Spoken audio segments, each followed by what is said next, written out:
नमस्ते, hi friends, this is Bipin R Pandit. आप लोग मुझे खुमार मेरे शो के नाम से जानते हैं। मेरा ये शो म्यूजिकल नाइट है, फेमस खुमार। हाल ही में मैंने 21 तारीख को रफ़ी साहब को डेडिकेट किया था और लोगों ने बहुत पसंद किया।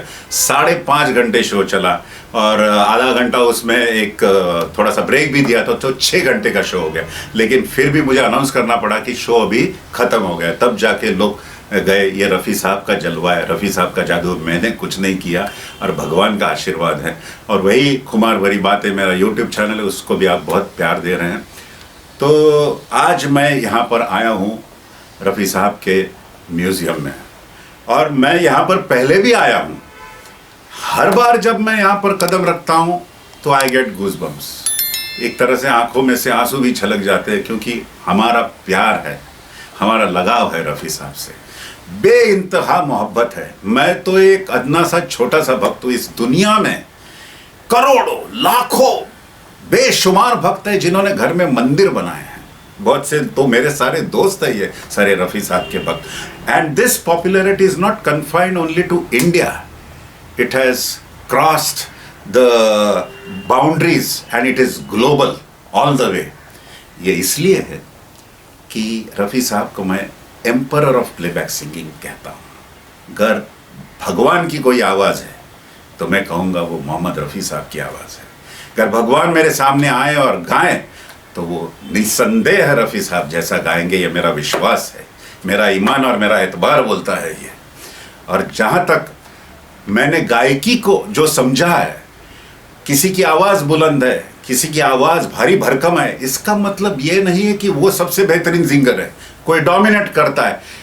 सिंगिंग के लिए अच्छी आवाज़ होना ये एक क्वालिटी है, लेकिन उसके साथ साथ अदायगी, हरकत, मुर्की, खटका, ये सब बातें जो है संगीत की, जो हमारे पंडित लोगों ने कही, और वो कैरेक्टर को भूल जाना प्लेबैक सिंगिंग में, और वो जो स्क्रीन पे कैरेक्टर है उसको प्रोमिनेंस देना, ये किसने सिखाया है? ये मोहम्मद रफ़ी साहब ने सिखाया है। मोहम्मद रफ़ी मेरे हिसाब से is the one singer whom I call the university of playback singing. किताब, डिक्शनरी पूरी वो मोहम्मद रफ़ी है। जिस तरह से हम हिंदुओं में एक होता है कि गीता का स्थान है, जिस तरह से हमारे मुसलमान भाइयों में कुरान का स्थान है, जिस तरह से कैथलिक लोगों में बाइबल का स्थान है, संगीत की दुनिया में, म्यूज़िक की दुनिया में वो रफ़ी साहब की गायकी का स्थान है। मैं ये कहूँगा और हर वक्त कहूँगा कि रफ़ी साहब के जितने समकालीन सिंगर हैं, उन्होंने रफ़ी साहब से कुछ ना कुछ सीखा है। ये कैरेक्टर में अपने आप को ढाल लेना और सारा इंपॉर्टेंस जो स्क्रीन पे किरदार निभा रहा है, जो रफ़ी साहब की आवाज़ में गा रहा है, लेकिन उसको इंपॉर्टेंस देना, ये किसने सिखाया है? ये रफ़ी साहब ने सिखाया है। बाद में लोगों ने उनसे सीख कर फॉलो की है वो चीज़ें, लेकिन जो पहला होता है ना, जैसे गावस्कर ने, सभी 10,000 रन करने वाले तो बहुत है, लेकिन पहला नाम याद आएगा सुनील गावस्कर का। माउंट एवरेस्ट पे चढ़ने वाले तो बहुत है, लेकिन शेरपा तेनसिंह पहले हैं। तो वही गुरु हमारे प्लेबैक सिंगिंग के रफ़ी साहब है। और मैं हरदम जब भी रफ़ी साहब की बात करता हूँ तो एक सिंगर, यस, वो उनकी पहली पहचान में हमेशा सिंगर की हैसियत से बात करता हूँ। वो सिंगर की हैसियत से क्या थे? Emperor of playback singing, the finest playback singer ever in the universe. But मैं बात करूँगा उनकी शख्सियत की।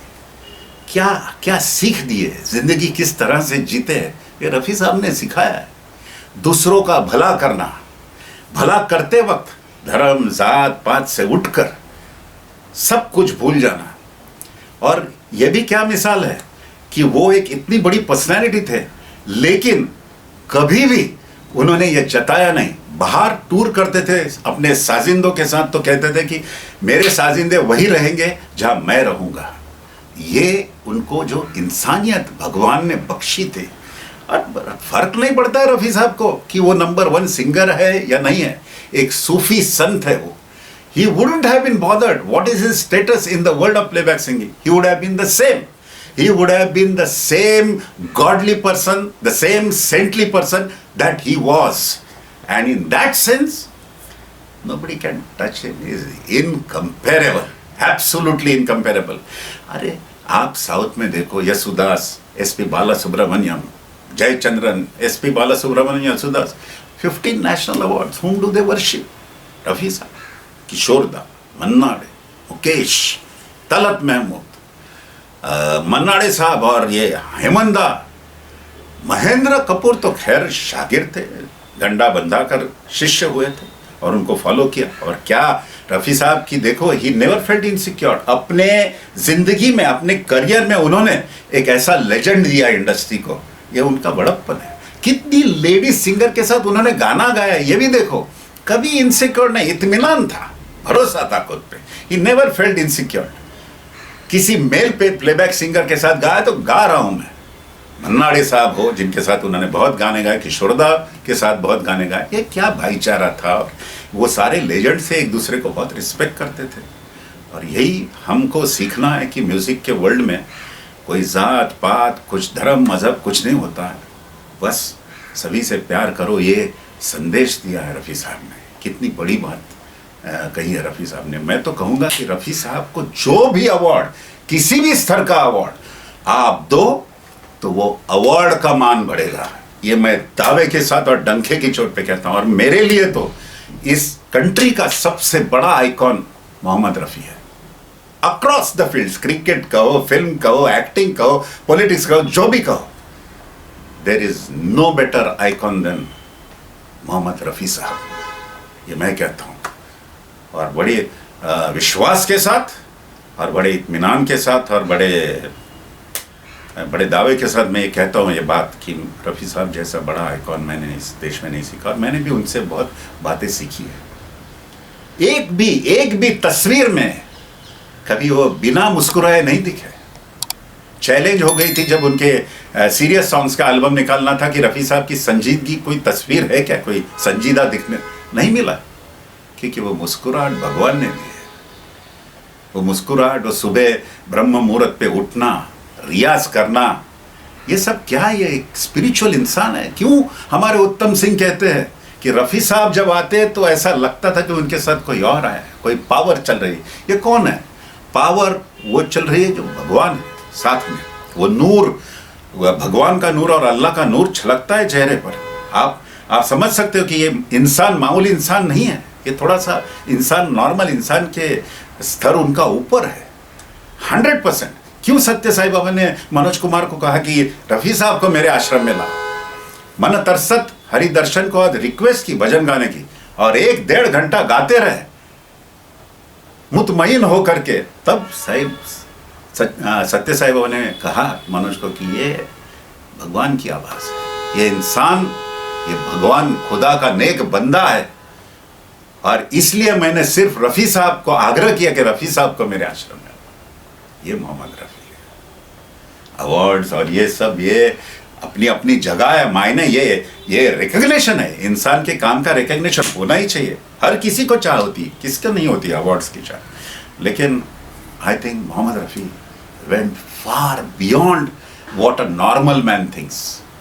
He just crossed all the boundaries and sent tremendous message to this world कि how you should live your life and lead your life as a good human being. And he was not only a good human being, an exceptional human being. बचपन में 3 आशीर्वाद लेकर चले थे रफ़ी साहब. अपनी माँ का, एक फ़कीर जिनसे उन्हें प्रेरणा मिली, जिनसे वो इंस्पायर्ड थे, उसका आशीर्वाद, और एक आशीर्वाद जो लोग बात नहीं करते हैं लेकिन मैं आज कहूँगा कि उस वक्त के ऐसे सिंगर, महान प्लेबैक सिंगर जिसे सभी ने आइडलाइज किया, रफ़ी साहब, लता मंगेशकर, किशोर कुमार, मुकेश साहब, जिनका नाम था कुंदन लाल सहगल. तो सहगल ने जब उन्हें बचपन में सुना, जब लाइट चली गई थी और रफ़ी साहब ने गाया, तब सहगल मेन सिंगर थे, गाने वाले थे, लेकिन लाइट नहीं थी. तो उन्होंने कहा कि अभी नहीं, लाइट आने का इंतज़ार करेंगे. लेकिन रफ़ी साहब के भाई ने कहा कि इसे सुनो. छोटे से रफ़ी साहब ने जो गाया, तो कुंदन लाल सहगल ने कहा कि एक दिन आप बहुत बड़े प्लेबैक सिंगर बनोगे. ये 3 आशीर्वाद लेकर चले रफ़ी साहब. और क्या गाया, क्या गाया. यहाँ आए, यहाँ कर चौपाटी पर रियाज करते थे क्योंकि भेंडी बाज़ार की रूम बहुत छोटी थी, लोगों को तकलीफ़ होती. सुबह रियाज करते 4 बजे चौपाटी पर गाते थे. कभी खाया नहीं खाया. कभी सुरैया ने अपने घर जगा दी और रफ़ी साहब गाते थे. तो ये था उनका बचपन, हार्डशिप में गुजरा, लेकिन देखो क्या मकाम हासिल किया है। और ये रफ़ी साहब है जो इस मतलबी दुनिया में भी, जब उन्होंने हज को जाकर ये डिसीजन लिया कि मैं अभी नहीं गाऊंगा, बाद में कमबैक किया और अपना स्थान अव्वल नंबर का दोबारा लिया, ये रफ़ी साहब है। मैं प्रणाम करता हूँ रफ़ी साहब को। और मैं यही कहूँगा कि भगवान ने मुझे ये सद्बुद्धि दी है, ये सुबुद्धि दी है कि मेरा आइडल रफ़ी साहब है। उनके जैसे इंसान है जो इंसानियत का सबक सिखाते हैं और अपनी कला में कोई सानी नहीं, नंबर 1, अव्वल नंबर, ऑलवेज मोहम्मद रफ़ी साहब, सलाम। ये जो हारमोनियम है जैसे मैं छू रहा हूँ, एक तरह की वाइब्रेशंस आ रही है, महान music director H D Burman sahab ने उन्हें दिया है। ये जो तानपुरा है जैसे मैंने हाथ लगाया, वहाँ पर हमारे महान, हमारे गुरु समान रफ़ी साहब, हमारे गुरु रियाज किया करते थे, और वो जो मीठी आवाज़ थी वो इस तानपुरे को लेकर लोगों को सुनाते थे। और ये उनकी तस्वीरें हैं, हमेशा देखो कैसी मुस्कुराहट और कैसा आत्मविश्वास है उनके चेहरे पर, एतमाद है, भरोसा है। ये सारे अवार्ड्स उनके, बहुत से पिक्चर्स है, हाथ की सफाई, उलझन, हम किसी से कम नहीं, गंगा की सौगंधा, जंजीर, गंवार, उपकार, बहुत से यहाँ पर लगे हुए, आशा, दादा, प्रतिज्ञा, अमर अकबर एंथनी, क्या कहने। अमर अकबर एंथनी की कवाली तो आपको याद ही है, पर्दा है पर्दा। और ये सारे अवार्ड्स जो है यहाँ पर, ये एक जिस तरह से हमारे रफ़ी साहब की फैमिली ने, खास करके परवेज़ भाई है, हमारी बहन है यास्मीन जी, और जो कि फैमिली ने मिल करके ये जो ट्रेजर यहाँ पर रखा है और जिस प्यार से इसे जतन किया है। देखो आप ये ट्रॉफी पर भी कभी हाथ लगाओगे क्या, आपको कभी धूल भी लाई है, ऐसा नहीं है, वो मेंटेनेंस है इसका, इतना प्यार से मेंटेन किया है कि मुझे भी हर बार लगता है कि हर बार एक बार हर महीने में एक आध बार यहाँ आकर के एक विजिट दे हम, और ऐसा महसूस होता है कि रफ़ी साहब का यहाँ पर वास है, रफ़ी साहब यहाँ पर रहते हैं। और जब भी किसी फरिश्ते का आपको जो वास, आप वाइब्रेशंस महसूस करते हो ना, तो आपको लगता है कि God has blessed you and the great soul has blessed you. This is what I felt even when I did my show recently for Rafi sahab. मेरे बहुत ही प्यारे मित्र है चिराग देसाई, उन्होंने कहा, और सारे सिंगर्स, सर्वेश, हमारे जो प्रसन्न राव है, जीशान है, हमारे राजकुमार धनुर्धर, मोना और प्राजक्ता, ये जो मेरी जो टीम थी सारी, और चंद्रशेखर महामुनि, उन्हें सारे लोगों ने कहा कि ऐसा महसूस हो रहा है कि आज के शो में रफ़ी साहब हाजिरी देकर आए हैं अपना शो देखने, और वो वाइब्रेशन सभी सिंगर्स महसूस कर रहे थे। क्या आशीर्वाद दिया रफ़ी साहब ने, और उन्हीं की बदौलत ये शो सक्सेसफुल हुआ। और लोग कहते हैं कि this was one of the best shows that they have ever attended, 5.5 hour show, that is a huge blessing and I have not done anything, it is Rafi Saab who has done things, and that is the beauty of the great man. I will always have fond memories, and as long as everybody is surviving, nobody in this world can forget the legendary Mohammad Rafi. He is a different soul altogether, and I think it is my great good fortune that God has made me choose an iconic singer like him as my idol, as my guru, as a man whose ideologies and whose thought process I have always worshipped, and I will keep on worshipping. This Rafi Saab. And I have to, I am just seeking his blessings by offering this lovely flowers, which Rafi Saab loved. He always loved the flowers. And here I keep these flowers. And he always, in fact, had flowers in his hand. और वो हमेशा फूलों की खुशबू लिया करते थे। रात रानी का फूल मैंने सुना है उन्हें बहुत पसंद था, खुशबू उसकी बहुत पसंद थी। Thank you, thank you. दिल से तेरी याद भुलाई